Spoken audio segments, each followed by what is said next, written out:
It's February 4th here in Seoul, and I'm Kim Dami. We begin with these stories making the headlines at this hour, starting with a change of mind by U.S. President Donald Trump regarding tariffs. Trump agreed to postpone issuing tariffs on Canada and Mexico for at least a month after they pledged to relieve Trump's worries over border security and drug trafficking. He is set to speak with his Chinese counterpart in the coming days to work on their separate trade war. The fifth hearing of President Yoon Suk-yeol's impeachment trial is taking place on Tuesday. Key witnesses involved in the martial law order are expected to make some unfavorable claims against the president, including allegations that he ordered the arrest of politicians. The coldest temperatures of the season have hit South Korea. Feels like temperature will go as low as a minus 17 degrees Celsius here in Seoul on Tuesday morning, with most parts of the country under cold wave alerts until the weekend. U.S. President Donald Trump's proposed tariffs on Canada and Mexico have been put on hold. This comes after the two countries have agreed to put more troops on their borders with the U.S. Our An Sung-jin starts us off. Less than a day ahead of Trump's imposition of 25% tariffs on Canada and Mexico, the tariffs have been postponed for at least a month. Canadian Prime Minister Justin Trudeau on Monday local time posted on X that he had a good call with President Trump, signaling that a deal has been struck. The deal includes implementing a $1.3 billion border plan, which includes reinforcing the border with nearly 10,000 frontline personnel, as well as strengthening resources to respond to fentanyl and money laundering. The agreement with Canada comes only hours after Trump announced a similar deal with Mexico. Just a day before U.S. tariffs were to take place, Mexico agreed to also place 10,000 National Guard troops along the U.S. border to prevent the flow of drugs. I told him we wanted him to pause the tariffs, so we've reached that agreement. I'm sure that during this month, we'll be able to deliver good results for his people and the people of Mexico. Over the next month, the U.S. and Mexico will be negotiating on trade and security issues before a final decision on whether to implement full tariffs. Meanwhile, Trump stated that he will be talking with China in less than 24 hours on deals regarding stopping the flow of fentanyl and the Panama Canal.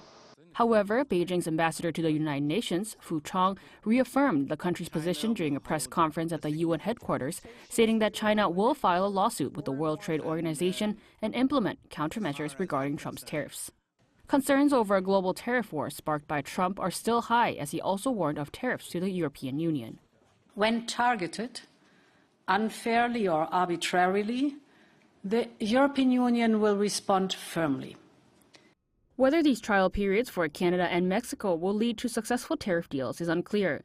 Negotiations could see the U.S. adding on trade issues, and concrete results may not appear regarding drug trafficking or illegal immigration issues. An Sung-jin, Arirang News. And following Trump's change of mind, markets in the U.S. recovered some losses. Wall Street did open on Monday with a massive sell-offs before mostly recovering by the end of the trading session. Lee Seung-ja has more. On the first day of Wall Street trading since U.S. President Donald Trump's announcement of 25% tariffs against Canada and Mexico and an additional 10% tariff on China, major indexes saw major sell-offs.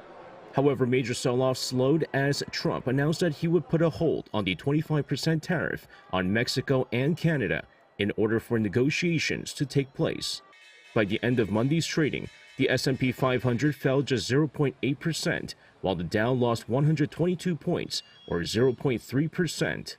The tech-heavy Nasdaq fell 1.2%. Still, major tech and auto shares fell on the day due to concerns that an intensified trade conflict due to Trump's tariffs and the response from affected countries could hamper sales. America's largest car maker, General Motors, fell as much as 7% during pre-market trading Monday, before recovering to trade over 3% lower from its previous trading session. Stellantis NV also fell nearly 4% by the end of Monday's session. Apple, which relies heavily on Chinese labor for its production, also saw its share fall over 3%. However, Bitcoin, which fell over the week, rebounded to above $100,000 again. According to US-based cryptocurrency exchange Coinbase, as of 8 a.m. Korea Standard Time, the price of Bitcoin stood at over $101,700. Concerns still remain for South Korea's currency market as the greenback continues to strengthen against the won amid Trump's protectionist policies. According to the Seoul Money Brokerage, as of 2 a.m. Tuesday morning, the won fell 9.31 against the US dollar to close at 1,462 won. 이승재, Arirang News. Bank of Korea forecast South Korea's real GDP growth rate this year could fall to the mid-1% range if international trade conflicts continue to heat up. According to the central bank on Tuesday, the country's real GDP growth could fall by an additional 0.2 percentage points from its previous outlook of 1.9% if global trade conflicts intensify. Now, this means that the real growth rate for this year could be 1.7%. The BOK said strengthening U.S. protectionist policy and response measures from countries like China could result in a rapid contraction in international trade.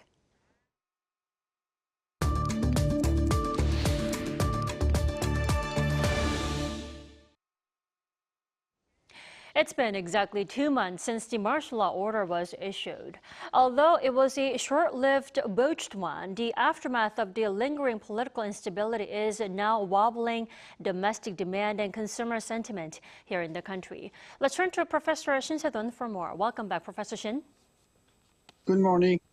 So we are now seeing data that reflects the repercussions of the martial law order. South Korea's retail sales dropped by the most in 21 years last year due to poor domestic demand. The question is, how big of an influence did the martial law order have on the latest figure? Well, fortunately, we were able to have a December figure, and the December figure shows that undoubtedly there has been the effect of martial law imposition December 3rd.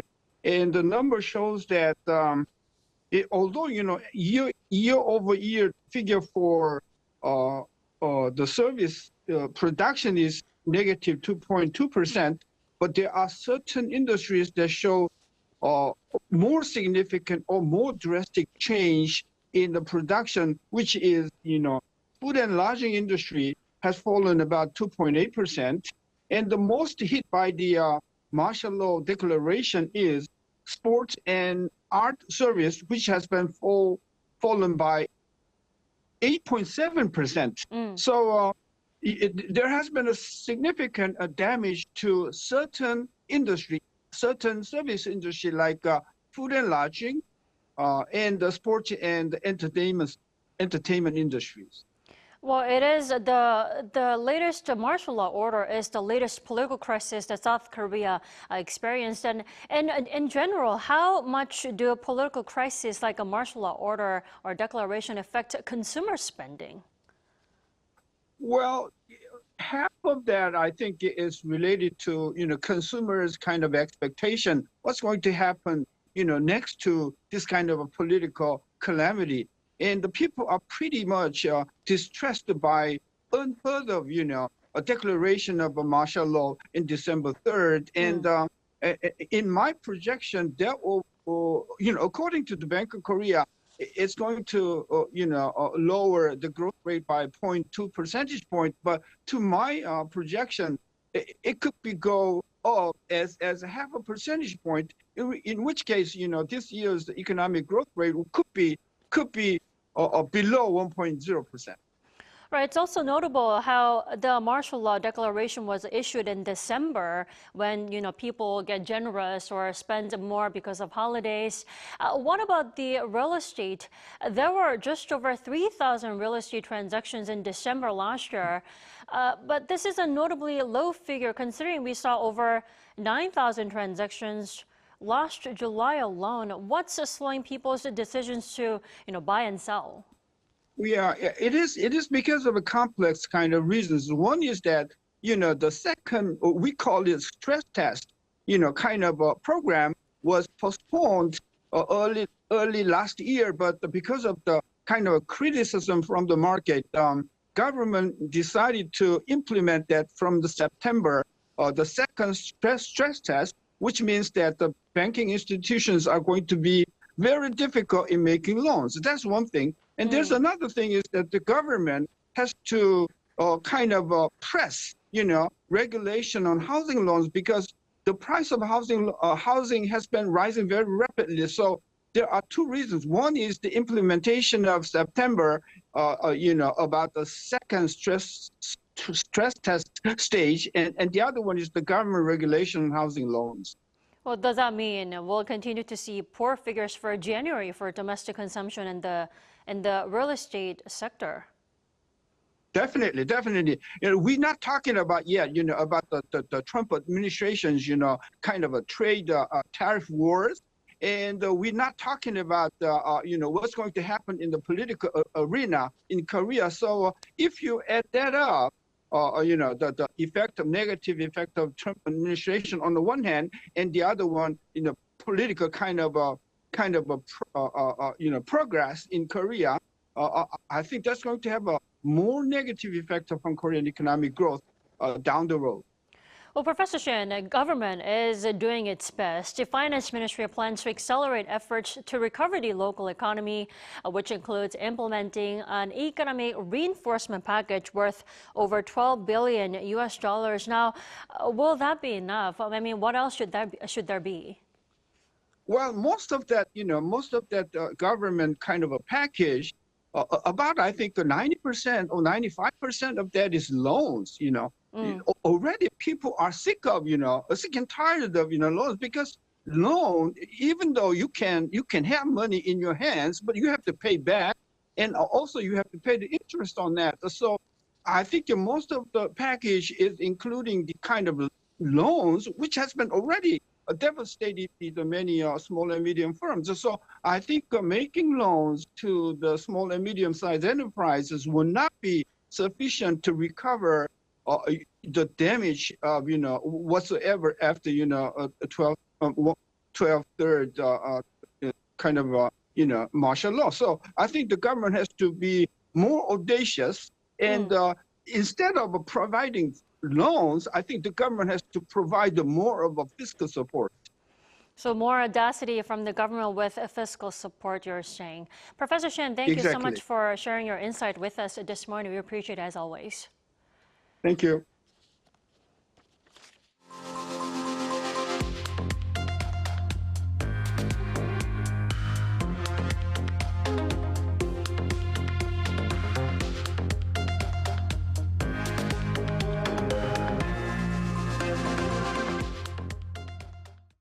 The impeachment trial of President Yoon, which was temporarily paused due to the Lunar New Year holiday, will resume today. The fifth hearing in Yoon's case is expected to feature key witnesses who were involved in the martial law order. For more, we have our Oh Soo-young at the Constitutional Court. Soo-young, the fifth hearing on Tuesday afternoon will include key witnesses. For the National Assembly side, which is arguing for impeachment, tell us more. Sure, Tammy. So the three witnesses who will be testifying at the court today were key figures involved in executing the martial law on December 3rd, and each of them will be questioned for around 90 minutes, beginning at 2:30 p.m. But based on what they've said so far to investigators, it's very likely that they're going to be unfavorable witnesses for President Yoon. Lee Jin-woo, for instance, he is the former commander of the Capital Defense Command. He reportedly claimed that he was ordered by Yoon himself to deploy martial law forces, storm the National Assembly by force, and drag out legislators to stop them from overturning martial law. Yoon, former chief of the Defense Counterintelligence Command, is said to have been ordered by former Defense Minister Kim Yong-yeon to arrest certain politicians. And Hong Jang-won, former first deputy director of the National Intelligence Service, has said he was informed of the arrests to be made and was told to seize them all this time for a total cleanup by Yoon. Now, President Yoon has denied the major allegations, including the order to blockade the National Assembly and the National Election Commission, the drafting of budget notes for an emergency legislative body, as well as the order to arrest politicians. So the hearing this afternoon could feature conflicting testimonies that the President himself would likely try to refute. Well, President Yoon denying all charges and defending himself. Soo-young, how long do you see this trial stretching on? Well, for now, there are 3 more hearings scheduled until next Thursday, that's February 13th. But it remains unclear for now whether the Constitutional Court will be able to wrap up this case by then, or whether they'll decide to hear from more witnesses, which would obviously inevitably prolong the trial. And so far, the court has maintained its very firm stance that it's focusing on speedily delivering a verdict and delivering a swift trial process.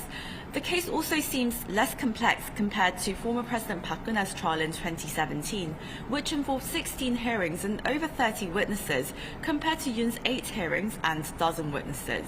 So based on the court's current schedule, a verdict could be out by the end of the month or early March, given that it took 10 days to deliver a ruling on Park's trial and 14 days in the case of former President Roh Moo-hyun.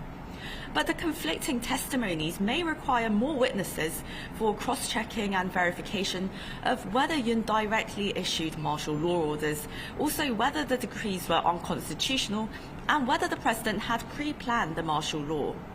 The president team has applied for more than 24 witnesses, of which the court is still reviewing, and also as Yoon's representatives continue to challenge the court's proceedings, experts say that the trial's procedure could be lengthened.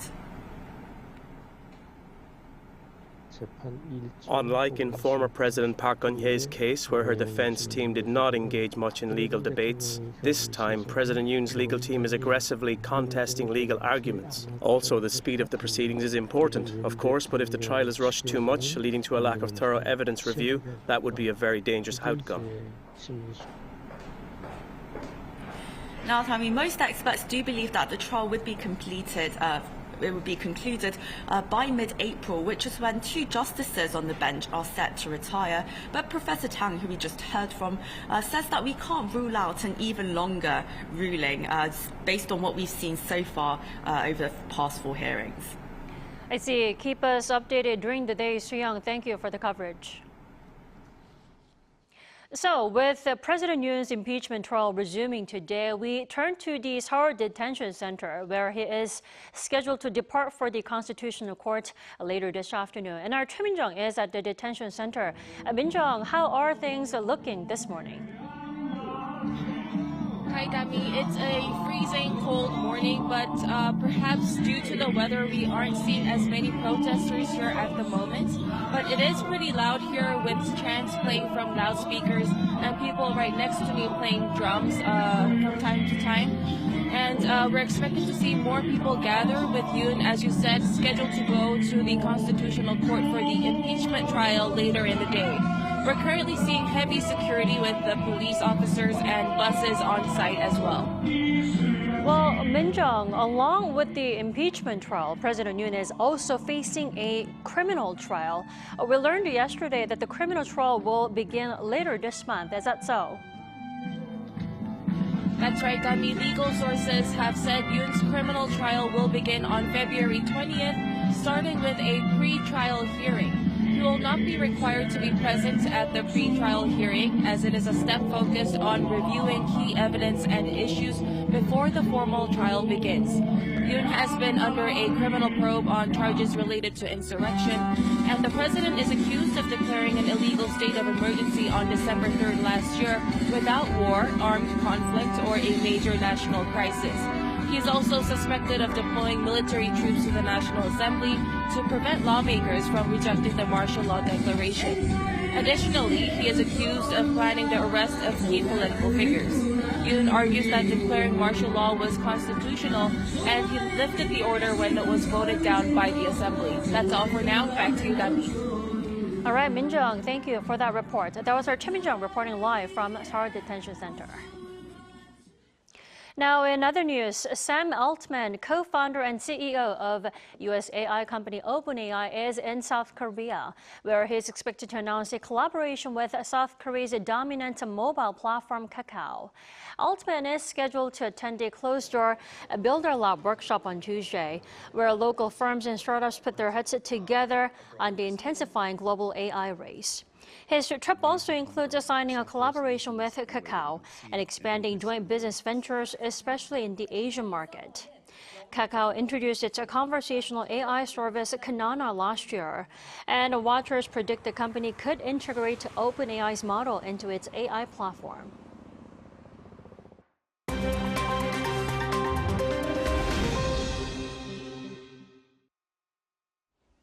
Good morning, I'm Choi Ji-hee, and this is The World Now. Beginning in Europe on February 3rd, European Union leaders gathered in Brussels for informal discussions centered on defense and security. The meeting addressed concerns over potential U.S. tariffs on European goods, as indicated by President Donald Trump. While French President Emmanuel Macron stressed Europe's need to assert itself if its commercial interests are threatened, German Chancellor Olaf Scholz expressed a preference for cooperation.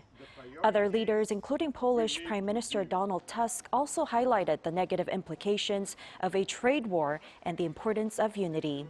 NATO Secretary General Mark Rutte and British Prime Minister Keir Starmer also joined the bloc's 27 leaders in the meeting. Starmer became the first UK Prime Minister to attend an EU leaders' meeting since the country left the bloc 5 years ago. Over in Greece, the tourist island of Santorini is on alert after more than 200 undersea earthquakes were recorded between February 1st and 3rd. The most substantial quake, a magnitude 4.8, occurred on Monday local time, leading to landslides and rock slides on the island. In response, authorities have closed schools in related areas, advised residents and tourists to avoid abandoned buildings, and issued tsunami warnings. Emergency teams, including rescue units and medical personnel, have been deployed as a precaution. Greek Prime Minister Kyriakos Mitsotakis has urged residents to stay calm and adhere to protection guidelines. The frequency and intensity of the recent quakes have led to many residents to temporarily leave the island.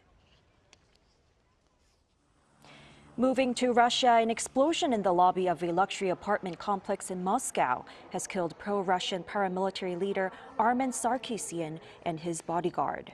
3 others were injured. Russian authorities labeled the bombing in the Scarlet Seals luxury apartment complex on Monday local time a carefully planned assassination, as the explosive device reportedly detonated remotely just as Sarkisian entered the lobby. Sarkisian was the founder of the Arbit Battalion, a pro-Russian militia operating in eastern Ukraine. He had been accused by Ukraine's security service of participating in illegal armed groups and organizing pro-Russian military units. In the UK, London Zoo on Monday celebrated the successful breeding of 33 endangered Darwin's froglets following a rescue mission from a forest in southern Chile. In October 2024, a team of conservationists collected 52 healthy Darwin's frogs and transported them to London in climate-controlled conditions.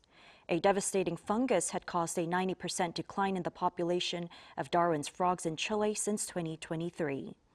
The amphibians, named after naturalist Charles Darwin, are known for their unique behavior, where males carry developing tadpoles in their vocal sacs for safety.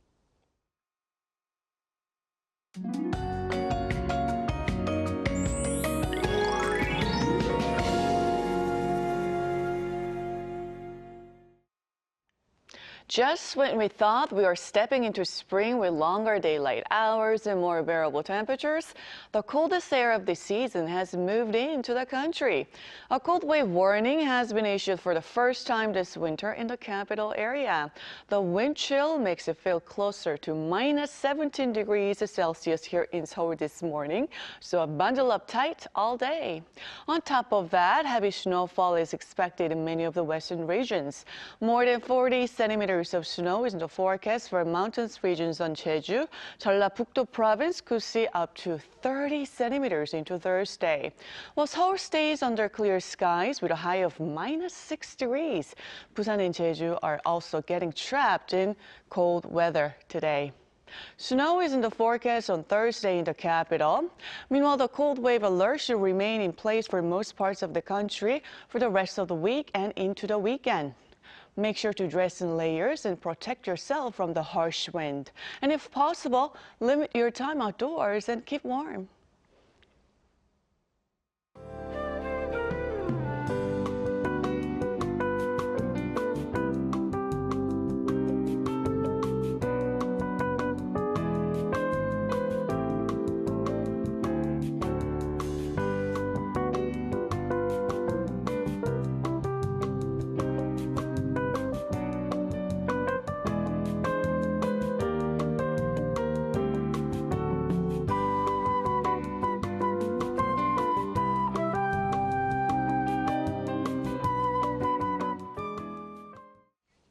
That is all we have for this morning. We'll be back tomorrow at the same time, 10 a.m. Korea time. Thanks for watching.